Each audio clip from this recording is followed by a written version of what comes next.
Story time, how my husband had me committed for 3 years, started a brand new life, took away my kids, all because he fell in love with our 25-year-old nanny. He got away with this for 3 years. My husband and I were married for 12 years, together for 15 years prior to this happening. I grew up in the foster system and I never really had a lot of family or people on my side. I never even knew or really knew what my backstory was. So when I tell you, when I met my husband, I felt like I had finally found somebody that was my family and that was going to be my protector.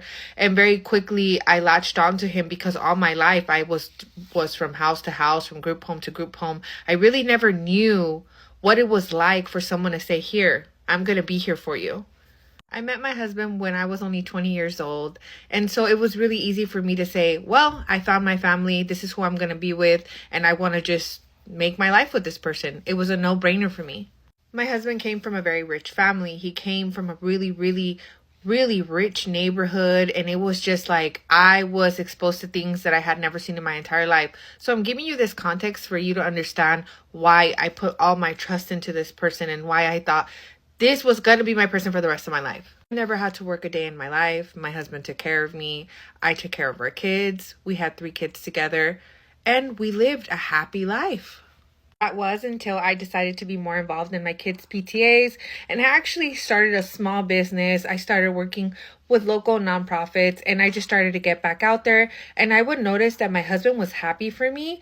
But he was also just not happy that I was being more independent. Like the good wife that he wanted wasn't just at the house anymore. And so we did have to hire a nanny. And we hired a 25-year-old nanny. At the time, she was only 23 because it took about 2 years for their affair to start. And because I think for a long time it was just like mindless flirting, you know, when you flirt with someone and it's not going to really lead to anything because you're just flirting, smiling, whatever it may be of your excuse of why you like mindlessly flirt with someone. But it really didn't bother me because we had been married and he had never been a cheater. He had never really given me a reason to doubt him.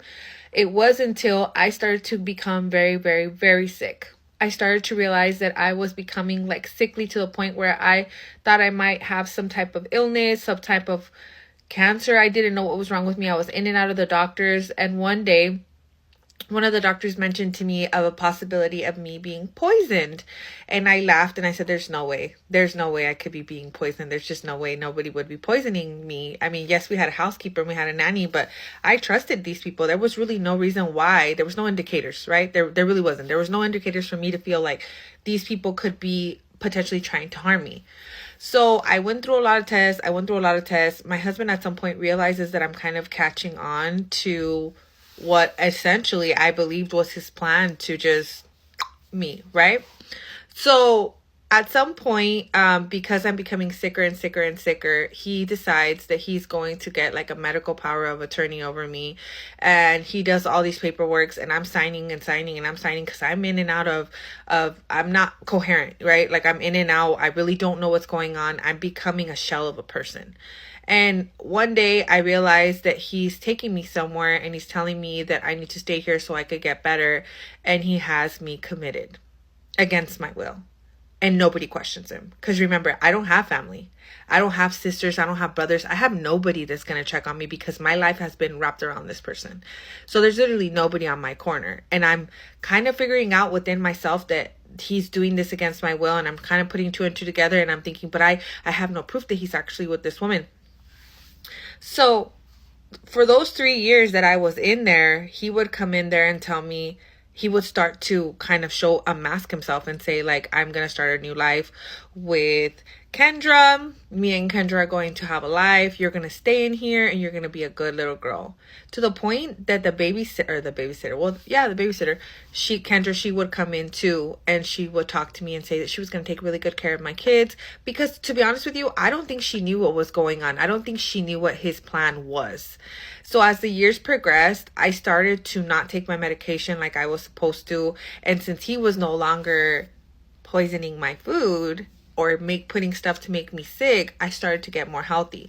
As the first year progressed and I realized what was going on and my kids were coming in and out, I would kind of play the part, but I would still act like their mom and I would tell them it's going to be okay. It's going to be okay. I was fighting to get back to my kids, not to unmask this man. I just wanted my kids and I just wanted to take them and leave. So as time passed, I made sure that I wasn't taking the medicine. And for those 3 years, I plotted how I was going to get my kids back and I was going to get out of there.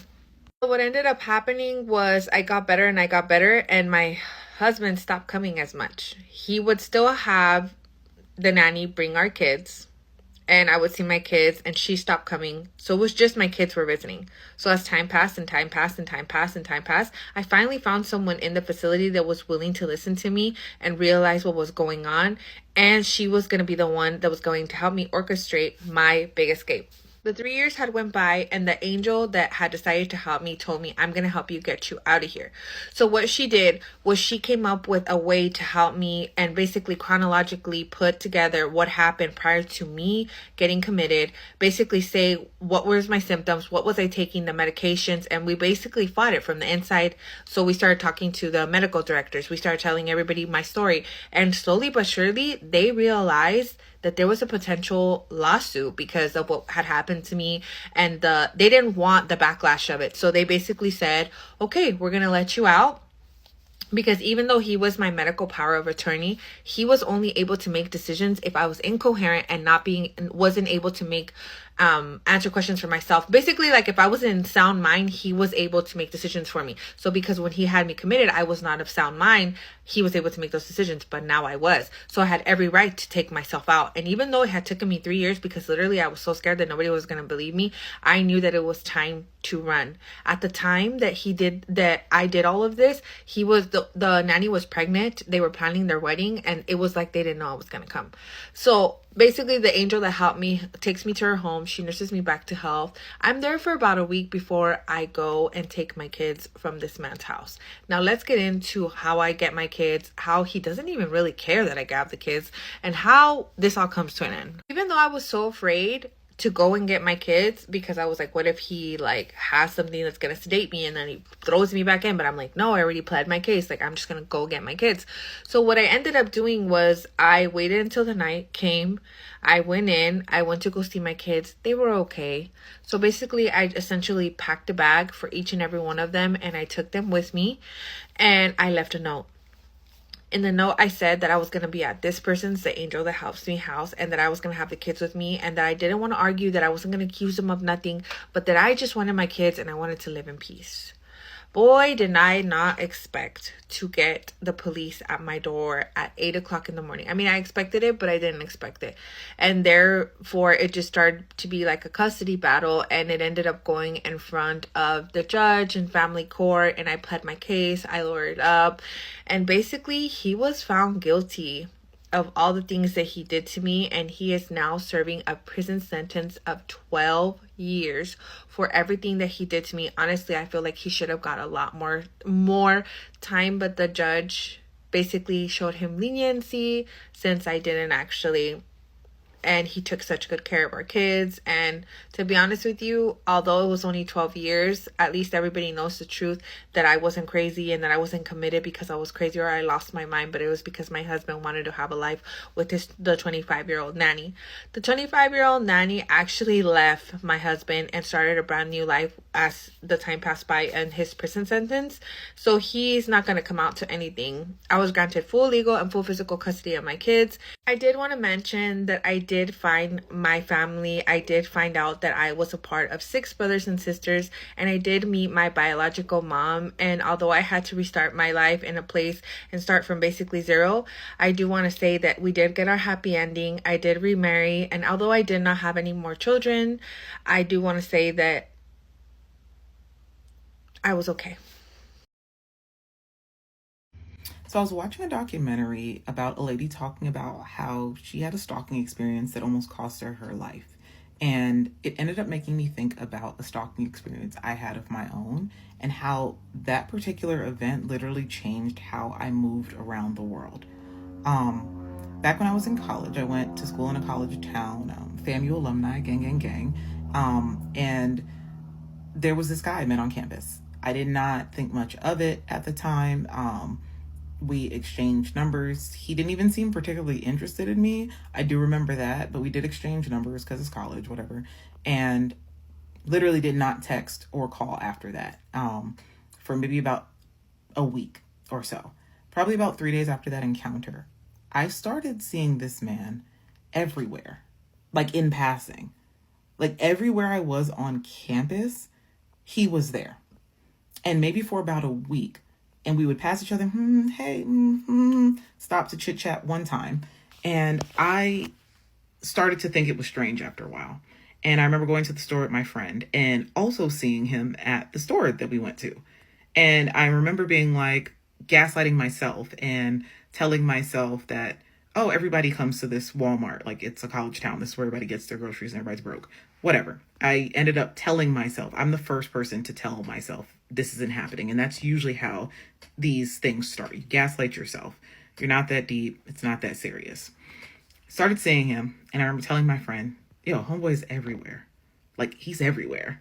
And he was just normal when he was everywhere. He wasn't like weird or creepy. He was just there. And it started to get weird after a while. Not too long after that, maybe this happened for about a solid 2 weeks. After a while, I'm like, oh, it's coincidence. My phone started to ring. It first started to ring like, those spam likely numbers, but this was back in the day. And I would have this unknown number call, I'd pick up, nothing but breathing. It started ramping up to the point I couldn't even make an outbound call. My phone was ringing that much. Just ringing off the hook. All while I'm still continuously seeing this person. And he's completely normal. Oh, hey, what's up? Oh, what's good? Da. Nothing. Didn't even connect the two. I'm like, this is so weird. I went to AT&T, had to get the number blocked. I even had to bring a friend with me to AT&T because my phone was dying because my phone kept ringing so much throughout the day. Got the number blocked. I eventually had to tell my parents what was going on. And my dad, because my dad's great, ended up going to AT&T and taking further measures about unsolicited calls or calling back to back and getting numbers blocked in that manner. So the phone calls and things stopped for a while. This had maybe gone on for like 2 or 3 weeks where I'm seeing this person and then the phone calls were happening maybe for about a week and some change now. So I saw this person on campus randomly one time and he had walked up to me and was like, I'm in a Greek organization. And he was like, oh, are you performing at the Greek step show thing? I told him, yeah, I am. He was like, oh yeah, me and my homeboys were thinking about going if you got tickets. I said, yeah, we have tickets. Everybody has to sell tickets. Whatever. Didn't think much of it. He said he didn't have the money yet. I said, cool. I'll run into you at a different time. You can get tickets. I run into him quite literally 2 hours later. 2 hours later, he's like, oh, now he has money. Before he ain't got no money. Now he has money to get tickets, not just for himself, but his homeboys. So normalizing the behavior, normalizing, oh, there's people with me, giving me a sense of security, putting me at ease, that is nothing weird going on. Now all of a sudden you got $80 out the blue to get stuff for you and your homeboys. I don't think twice of it. Sell him the tickets. We're cool. Nothing else happens. He asked how I'm doing. We kept it moving. I kid you not. Now we're ramping up to the step show, and maybe for over a month, I kept seeing this person all the time. And at the same time, I also had a job. I worked at a Waffle House, which is an all glass situation. It's not a restaurant per se, but it is a diner. And there was this car that was sitting in the parking lot. There was nobody in it. Didn't seem like it was on. And I started to notice it on my shift all the time. And then my coworker told me, it's so weird. This car is only here when you're working. Red flags. I said, okay. I ended up talking to her and being like, hey, I don't know if this is connected. I keep seeing this guy all the time. I had this really weird, string of phone calls happening. I wonder if this is connected. First person to gaslight me. She says, no, you're being dramatic. Acts like I'm centering myself. I said, okay. You know what? You're right. I am being dramatic. This car was here maybe 2 or 3 shifts. And I remember one shift, I ended up leaving really late. We were super busy. I ended up leaving really late, maybe around 11 o'clock, going to my apartment.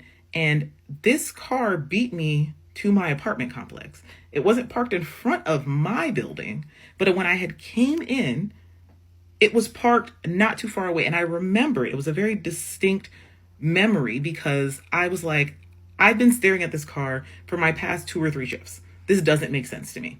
So I'm telling myself all of these things to the point where I actually get a little creeped out. And I text my line sister who lived in the same apartment complex and said, can I come to your apartment?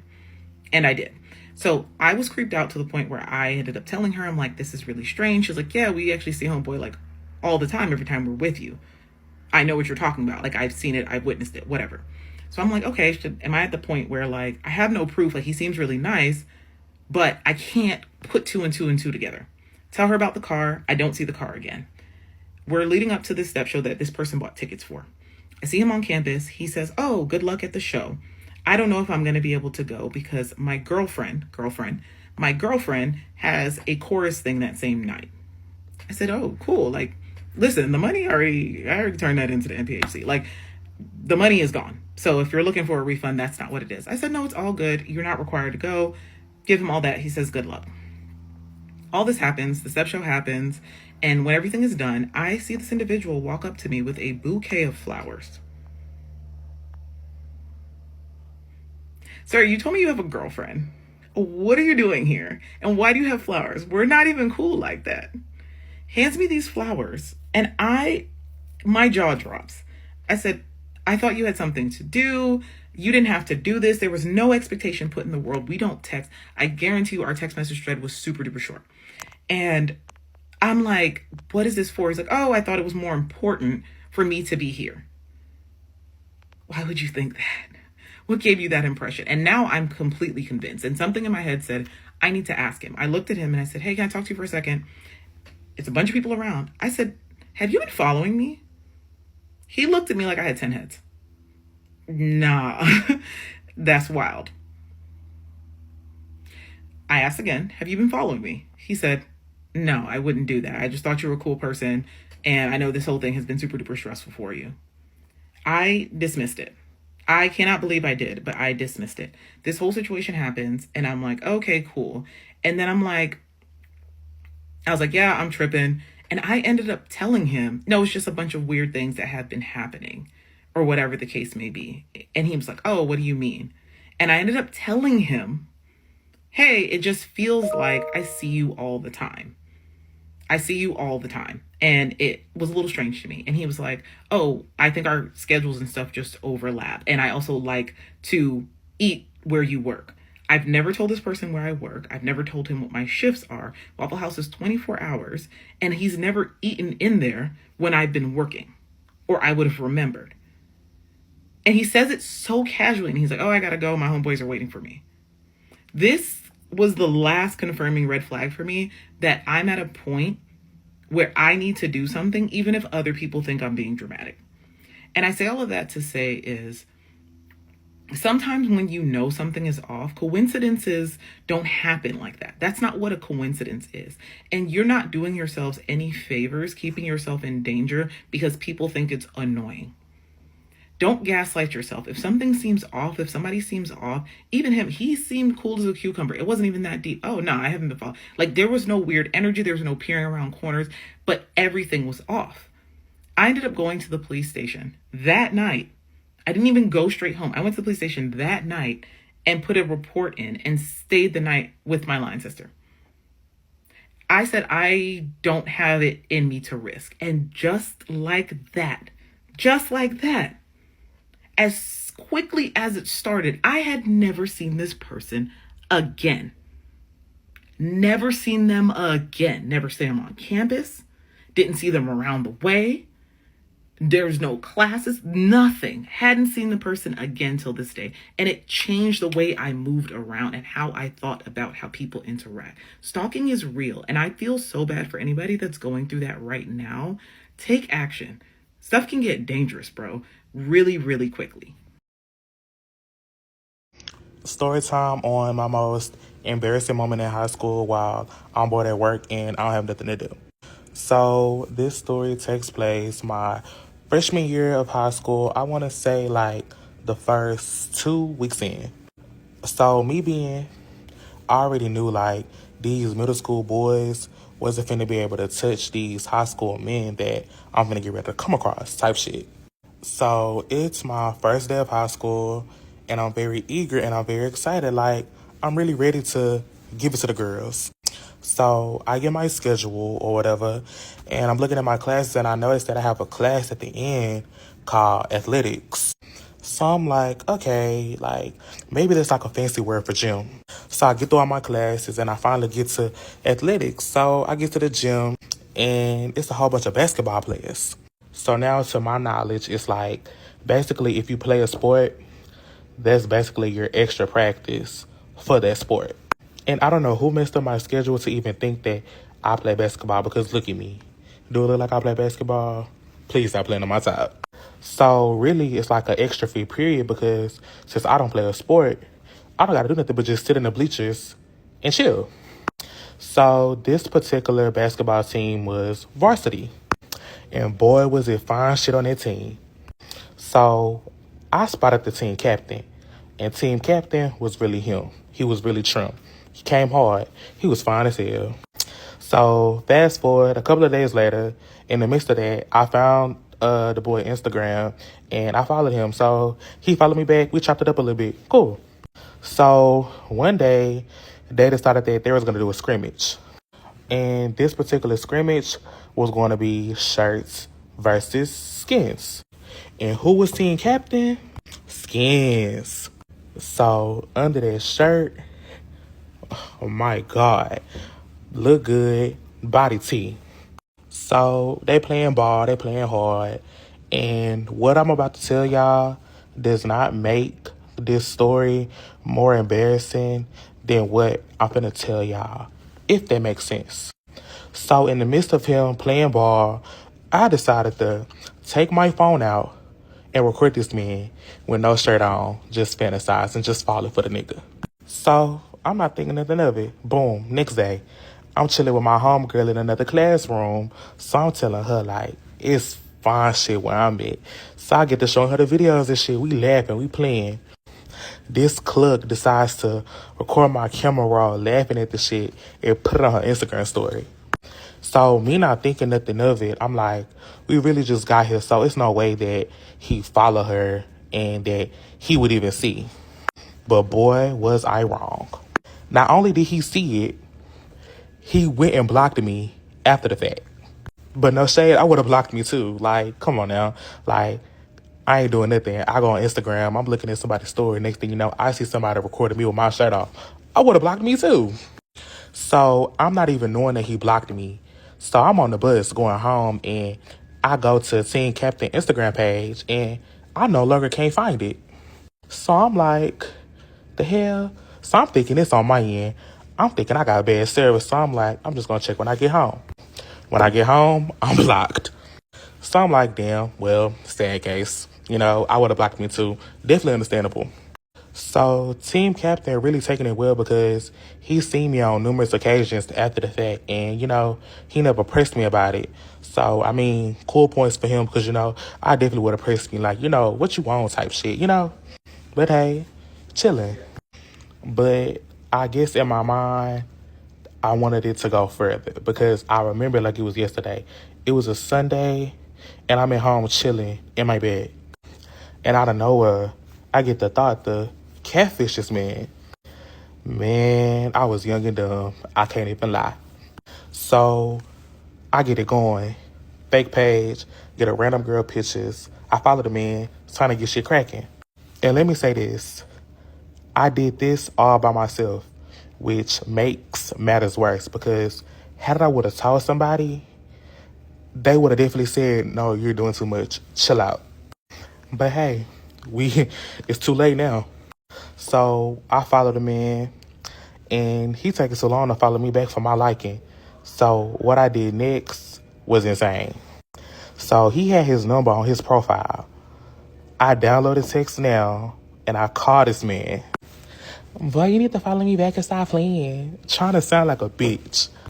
But hey, it worked because within 2.5 seconds, Team Captain came and followed me back. So now we get the texting going back and forth and I'm going for the goal. I'm like, I'm trying to fuck. So he like, damn, it's like that? Yeah, like that. So we even play our message games like we're really going back and forth. So I didn't mention, he's a senior in high school. So at this point, he's already well known. So he already got his little friend group. Why everybody from his little friend group came and followed the fake page. So I'm like, damn, what the fuck? So I ended up telling one of my homegirls, I'm like, bitch, I'm doing this shit. I think it's going too far. She like, bitch, are you dumb? Are you stupid? Like, why would you do this shit? Like, I'm like, man, it's too late now. So I go to sleep. Don't even think too much of it. Here comes Monday. So I'm in my second period before lunch. And I'm texting my homegirl that I told the night before about everything that went down. I guess she was sitting next to one of the homeboys in the friend group because now she's telling me, like, I think they think it's a catfish and they're trying to figure out who it is. So I'm like, I started shaking in my boots because I'm like, what the fuck? So I'm confident. I'm like, it's no way that they could think that it's me. But boy, was I wrong. So I guess the homeboy seen me text my homegirl phone and he like, it's him, it's him. So my homegirl telling me all this. So I'm like, oh shit, what the fuck? And what's really crazy is, what if I had not done it? And I would have texted my homegirl just on some regular shit. And he would have assumed it was me and dry got me into some shit. I really wish that was the case, but it wasn't. It was actually me. I actually did it. So at this point, I'm shaking in my boots. I'm scared for my life. Next thing you know, the bell rings. It's time to go to lunch. Now, I already know where he hang out at because me and my friends used to hang out with them. So I already knew where he hung out at. So that's why I knew not to go. So I ended up being outside in front of the school behind a brick wall. So my homegirl ended up meeting me. I'm telling her, like, I'm scared. Like, I feel like they gonna jump me. Like, I don't know. I don't know what to do at this point. Then I see him in the friend group start approaching to the area where I was. But mind you, I'm thinking like they can't see me. So I'm like, bro, they finna jump me. I'm telling my homegirl, like, I'm scared. Like, how do I explain it to my mama? Like, I only been coming here for 2 weeks. Like, what do I do? Like, how do I explain this? So my mind just racing, just going through every bad thought possible. So my homegirl leave me and she go chop it up with Team Captain and his friends, I guess trying to, check their temperature, then, report back to me. So mind you, again, like I said, I didn't think that they could see me until I found out after the fact. My homegirl came and told me, like, it was like, he do know we could see him, right? Boy, did I think I was some slick and smooth. Cause what? They really could have had the element of surprise because I'm really thinking that they couldn't see me. So had they would have just rolled up on me, I would have been shocked. I would have been spooked. So at this point, I'm scared. The bell ends up ringing to go to third period and they're not moving. So I'm like, what the fuck? These people dead ass not gonna move until I move. Like, it's really it for me. It's really done for me. I didn't want no smoke. But it's like I made my bed. So it's like I gotta lay in that motherfucker. So like 10, 15 minutes go by and I don't care how late I am to my third period because I'm not moving from this spot. I will miss third period if I got to. But they ended up walking away. I waited like 2-3 minutes. You ain't never seen a big nigga run so fast. Cause I jolted up 3 flights of stairs. You would have thought I was Usain Bolt because what? Hell no. But after all the madness, he still never pressed me to this day about that situation. But in all honesty, I really felt like we really could have been really good friends because I'm really cool like that. So it's like I really fucked that up. Am I in the wrong for locking everyone out of the Airbnb Wi-Fi on our trip? This past summer, my friends and I planned a group trip. There were 8 of us, and I volunteered to book the Airbnb because I'm responsible and have the best credit. The total was about $2,400 for the week, which meant everyone owed me $300. 5 of them sent their share right away, no issues, but 3 of them kept stalling. I'll get you next paycheck. My Venmo is acting up. I'll send it when we get there. You know the excuses. So, we get to the Airbnb and everyone's having fun, except the 3 who didn't pay still hadn't given me a dime. I asked them again, and they rolled their eyes like I was being uptight. Meanwhile, I'm out $900 on their behalf. Here's where I might have been petty. The Wi-Fi info was on the Airbnb app, which only I had access to, so I changed the password. I gave it to the people who paid me, but I told the 3 freeloaders, once you send your share, I'll give you the password. They were pissed, said I was ruining the vibe and making them feel excluded. One of them literally stomped off and sulked the rest of the night. Eventually, 2 of them did pay me, but one still hasn't to this day. Now some of our mutuals are saying I went too far and made the trip awkward over money, but I don't think it's fair that I should be out nearly $1,000 just so that people don't feel excluded. So am I in the wrong for gatekeeping the Wi-Fi until people paid their share?